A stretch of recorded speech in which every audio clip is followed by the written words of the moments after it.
This is Lisa from MobileTechReview, and this is the OnePlus 15, which follows up with a complete redesign from the OnePlus 13. There was and is no OnePlus 14. My understanding is because the number 4, the way it's pronounced, is considered bad luck in Chinese, so there was no OnePlus 4 either. Anyway, a straight-sided design, which is trendy these days. I find it comfortable. I do have big hands and long fingers, though. What they say is the world's first 165 Hz refresh OLED display, the new Snapdragon Elite Gen 5, and more. We're going to look at it now. So clearly there's a big aesthetic change that happened here. This is the OnePlus 13. This happens to have that nice faux leather finish, the big round Cyclops eye kind of camera, and a curved 2.5D display with smaller size. This one is nicer feeling, a little more premium, a little more interesting, and the kind of iPhone S stovepipe thing is, well, it's trendy right now, right? So you can get this in 3 different colors, and they're made of different things depending on what you pick. There's an infinite black, which is a matte black, and that's frosted black. There's this sandstorm, which is a fiberglass composite back, and then there's a limited edition kind of iridescent violet looking one. They'll be available on Amazon and direct from OnePlus. It's got some kind of ceramicized coating on it, metallic coating that's supposed to be more durable than titanium. We don't do durability tests here. I'm sure some channels will do that, but it feels nice. It feels not too slippery. It feels premium. So they've done a good job there, considering the fact that they are still going to be that flagship killer, which means you're getting a lot of what you would get on a Samsung Galaxy S25 Ultra, other than an S Pen, for $899 starting price instead of $1299. It has a Full HD Plus 6.78-inch display, making it a little bit smaller than the Ultra-size display. And yes, those of you who follow OnePlus know that that is a lesser resolution than the QHD Plus from the previous generation. You're still pushing a lot of pixels here. You can see the specs on screen. So can I tell the difference? The different pixel count? No, I can't. My guess is that they couldn't get 165 Hz LTPO OLED display that could do both that high resolution and that refresh rate. So, I mean, are they going to be a gaming phone here? I don't know. Maybe they did add a 3D vapor chamber, which means it's not just some flat little pad on there. It's got some thickness to it and multiple layers. And it is pretty effective. Even playing games, it doesn't get hot in the bag ever. So that does work. I mean, sure, it's a great gaming phone, but obviously it does a lot more than that. And it's just nice to have a phone that doesn't overheat for those of you who aren't doing crazy things like running benchmarks 18 times to try to make it get hot, which is what we do for a living, right? You've got your option of 12 gigs of RAM and a 256 gigs of storage, and 16 gigs of RAM and 512 gigs of storage, which is what we have. And the 16 gig model gets the world's fastest RAM in a phone. So it's over 10,000 megahertz speed RAM for even better performance. Is it a performant fast phone? Yes, it is. Is OnePlus always one of the fastest phones on the market? Sure, they are. You've got OxygenOS 16 here, and I always find that to be a pleasant overlay over Android 15 with their little alphabetical selector on the side when you're looking at your application launcher. All sorts of creature comforts that are nice, not intrusive, not garish, so it works fine for me, and it is always geared towards speed, and you can even pick different performance levels too if you want it to be chill.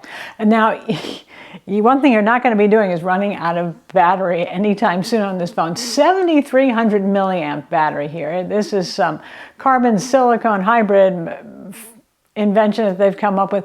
And, well, obviously this is crazy. The last one was 6,000 milliamps, which is still a super lot for a phone. So this one, you can go multiple days of moderate use. You know, I don't mean like hardly using your phone at all. I mean like normal use, unless you are playing, you know, Destiny Mobile or something like that constantly on your phone, and it just is not going to die. Of course, it has that 80-watt fast charging, and yeah, you still get a charger in the box here, and it does 50 watts Qi 2 wireless charging with their own wireless charger to do that, so it's also super fast charging. So power is not something that most of us are going to worry about with a OnePlus phone. Other amenities include Wi-Fi 7. They're using their own chip. This seems to be fashionable to do these days, with Bluetooth 6 as well. Of course, you've got NFC, the usual GPS. 5G, same story as last year. You get sub-6, you do not get millimeter wave. So for those of you who are in more urban areas where that super fast 5G is available, well, it won't be for you. It's IP69, not just IP68 resistant, like dust and water resistant, like last year's model. So that means jetting water. Jetting water at 80 degrees Celsius, which is 176 Fahrenheit, which is the perfect temperature if you want to steep matcha tea. Too hot to stick your hand in, but this phone can supposedly handle it.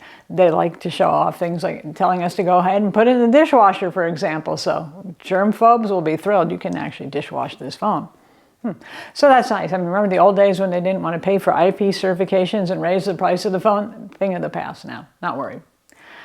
All right, let's talk about the cameras. So we lose the Hasselblad branding here. They said that they went to keep some of that kind of color aesthetic that Hasselblad had, and I am not so opposed to this. Some people feel like there's a downgrade here. You have triple 50 megapixel cameras on the back. The main is a Sony sensor and it's f1.8. You have a telephoto that is 3.5x optical and 7x digital. The previous generation was 3x. And then you have your ultra wide camera on board as well. And a 32 megapixel selfie camera, which we had the last time around with autofocus and all that sort of thing. So the rear one can do 4K 60 frames per second, 4K 120 frames per second. It supports Dolby Vision. You've got HDR mode. You've got all those things. Experientially, I can tell you, I've always found that the one thing that held me back from saying, oh man, I would use the OnePlus instead of a high-end Galaxy phone in a heartbeat, has been the cameras. So now they're using their Detail Max engine, which is AI processing, which Google uses, which everybody uses to get better quality photos. And I find it very effective. Where previous OnePlus phones, especially right around launch time before a couple of firmware updates and all that, usually the color science would be a little weird, or there would be a little hit and miss with some things being noisy, some things not. This is consistently a very good camera. Is this going to beat the iPhone 17 Pro Max or something like that? Probably not. But it's close enough, I think, to make most people pretty happy. Every shot showed good color to me. Naturalistic, proper, not overly saturated, but not too dull. Sometimes OnePlus actually went a little towards the dull end of the color spectrum. Good exposure. Noise was handled really well. The nighttime shots were excellent on this. They said that their processing engine is particularly good for that.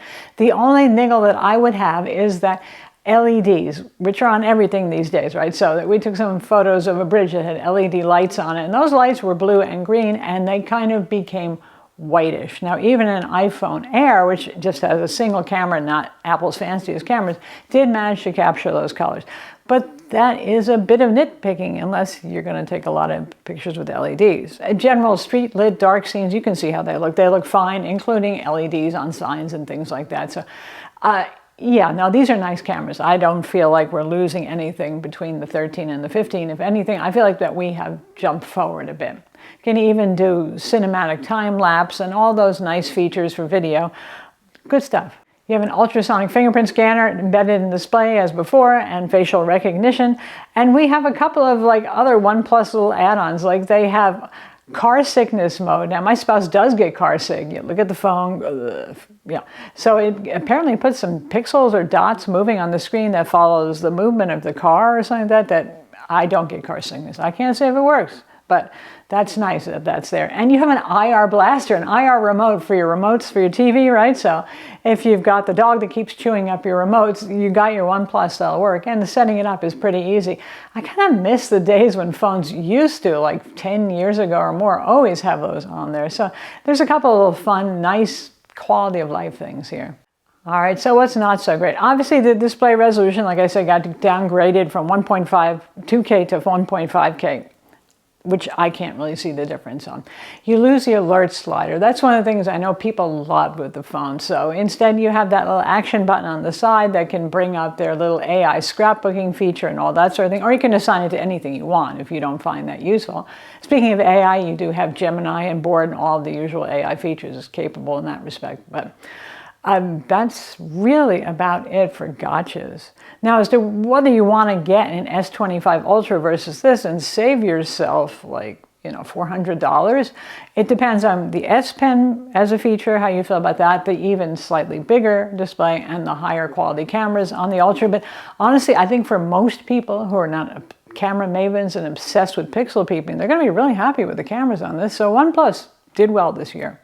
I'm Lisa from Mobile Tech Review. Be sure to subscribe to our YouTube channel for more cool tech videos, and thumbs up if you like this vid.